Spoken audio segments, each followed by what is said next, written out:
بسم اللہ الرحمن الرحیم۔ السلام علیکم۔ حضرت امام حسین رضی اللہ عنہ مدینہ منورہ میں پیدا ہوئے۔ حضور صلی اللہ علیہ وسلم نے آپ کا نام حسین رکھا۔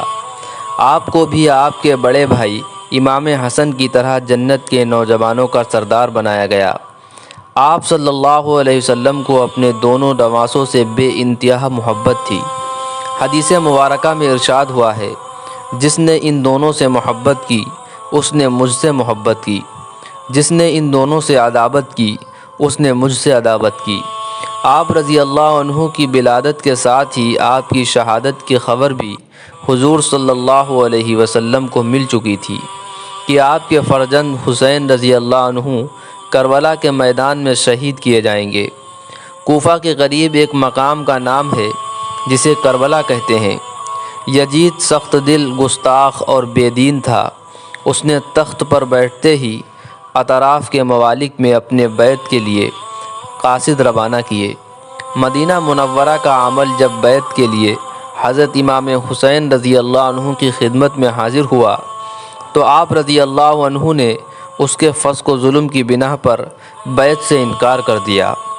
امام حسین رضی اللہ عنہ نے اپنی جان کو خطرے میں ڈال دیا اور بیعت سے انکار کر دیا، اور اس رات ہی آپ کو مدینہ منورہ سے مکہ منتقل ہونا پڑا۔ مدینہ سے ہجرت کرنا آپ کے لیے غم کا باعث تھا۔ یزید کی بیعت صرف اہل شام تک تھی جہاں اس کا تخت تھا۔ اہل کوفہ حضرت امام حسین رضی اللہ عنہ کو اپنے یہاں آنے کے لیے درخواستیں بھیج رہے تھے، لیکن امام حسین رضی اللہ عنہ نے صاف انکار کر دیا۔ یزید کی تخت نشینی کے بعد عراق کی تمام جماعتوں نے متفق ہو کر اپنی نیاز مندی اور عقیدت اخلاص کا اظہار کرتے ہوئے اپنی جان و مال قربان کرنے کے لیے تمنا کی، اور تمام فرقوں کی طرف سے تقریباً 150 کے قریب درخواستیں امام حسین رضی اللہ عنہ کی خدمت میں پہنچ گئیں۔ آپ کب تک احماس برستے؟ آخرکار آپ نے اپنے چچا جات بھائی مسلم بن عقیل رضی اللہ عنہ کو کوفہ کے حالات جاننے کے لیے روانہ کیا اور کوفیوں کو لکھا، آپ لوگوں کی درخواستوں پر مسلم بن عقیل رضی اللہ عنہ کو بھیج رہا ہوں اور ان کی نصرت و حمایت تم پر فرض ہے۔ کوفہ پہنچ کر مسلم بن عقیل رضی اللہ عنہ نے مختار بن عبید کے گھر قیام کیا۔ کوفیوں نے نہایت جوش و خروش اور محبت کا اظہار کیا، اور تقریباً 12,000 لوگوں نے آپ کے دست مبارک پر حضرت امام حسین رضی اللہ عنہ کی بیعت کی۔ یہ جوش و خروش اور جذبہ دیکھ کر حضرت مسلم بن عقیل رضی اللہ عنہ نے حضرت امام حسین رضی اللہ عنہ کو یہاں کے حالات کی اطلاع کی کہ آپ یہاں جلد سے جلد تشریف لے آئیں تاکہ حق کی تائید ہو۔ مکہ سے حضرت امام حسین رضی اللہ عنہ کوفہ کی طرف روانہ ہوئے۔ صحابہ کرام رضی اللہ عنہ اس سفر کو ملتوی کرنے کے لیے اصرار کرتے رہے، مگر کوفیوں کے اصرار کو رد کرنا اور دل سکنی کرنا آپ رضی اللہ عنہ کو گوارا نہ ہوا۔ کل 72 آدمیوں کے ساتھ عراق کا سفر اختیار کیا، جس میں 32 گھڑ سوار 40 پیدل چلنے والے تھے۔ ادھر مسلم بن عقیل رضی اللہ عنہ کو شہید کر دیا گیا تھا۔ یہ خبر حضرت امام حسین رضی اللہ عنہ کو مل چکی تھی۔ جب آپ کا لشکر کوفہ کے قریب پہنچا تو یہاں حرب بن زید رہائی 1000 افراد کے ساتھ آپ کو گرفتار کرنے کے لیے بھیجا گیا۔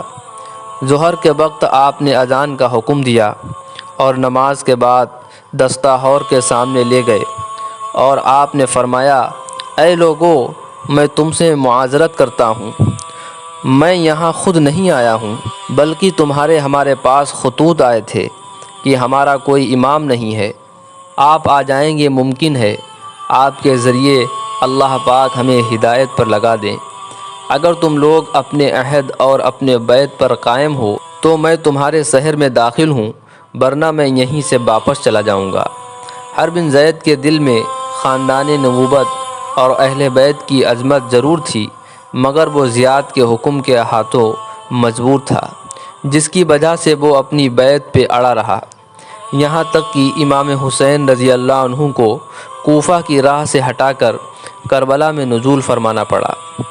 آپ نے اس مقام کا نام دریافت کیا تو معلوم ہوا کہ اس مقام کو کربلا کہتے ہیں۔ حضرت امام حسین رضی اللہ عنہ کی خدمت میں ابن زیاد کا قاصد پہنچا، جس نے یزید کی بیعت طلب کی تھی۔ آپ نے قاصد کو جواب دیا کہ اس خط کا میرے پاس کوئی جواب نہیں۔ اس جواب سے ابن زیاد کا تیس اور زیادہ بڑھ گیا۔ اس نے مزید فوج مر بن سعد جو گورنر تھا اس کی سپہ سالاری میں روانہ کر دی۔ یہ تمام لوگ حضرت امام حسین رضی اللہ عنہ کی عظمت اور فضیلت کو اچھی طرح جانتے تھے۔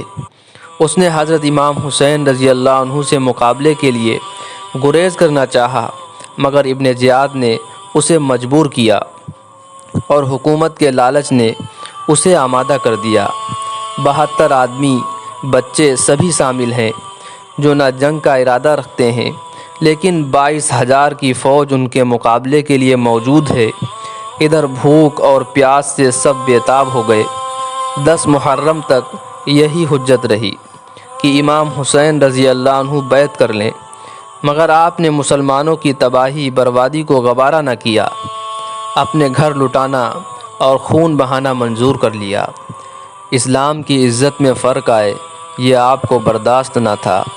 اب امام حسین رضی اللہ عنہ کو یقین ہو گیا کہ مصلحت کی کوئی صورت باقی نہ رہی۔ نہ یہ لوگ شہر میں داخل ہونے دیتے ہیں، نہ واپس جانے دیتے ہیں، نہ ملک چھوڑنے دیتے ہیں۔ اس لیے جنگ کو روکنے کا کوئی طریقہ باقی نہ رہا اور جنگ کا نغارہ بجا دیا گیا اور بہت ہی زبردست جنگ ہوئی۔ جب سارے جانثار شہید ہو گئے تو پیچھے اہل البیت رہ گئے۔ مسلم بن اوسط سب سے پہلے شہید ہوئے، جو امام صاحب کے قافلے میں پہلے شہید تھے۔ جب وہ گر رہے تھے تو کہہ رہے تھے حسین کی حفاظت کرنا جب تک کہ سانسوں میں سانس باقی رہے۔ آپ کے لشکر میں دائیں طرف زہیر ابن القیم کے پاس چھوٹا جھنڈا تھا اور بائیں طرف حبیب بن مجاہر کے پاس جھنڈا تھا۔ درمیان میں آپ کے بھائی عباس بن علی جن کے ہاتھ میں ایک بڑا جھنڈا تھا۔ 32 گھڑ سوار تھے اور 40 پیدل تھے۔ جب انہوں نے پہلا حملہ کیا تو 32 نے 3000 کا منہ پیچھے کر دیا۔ تو ابن زیاد نے کہا پہلے ان کے گھوڑوں کو مارو۔ تو 500 تیر اندازوں نے اکٹھے ان کے گھوڑوں پہ تیر چلائے تو یہ سب کے سب گھوڑے گر گئے اور ختم ہو گئے۔ پھر سارے پیدل ہو گئے۔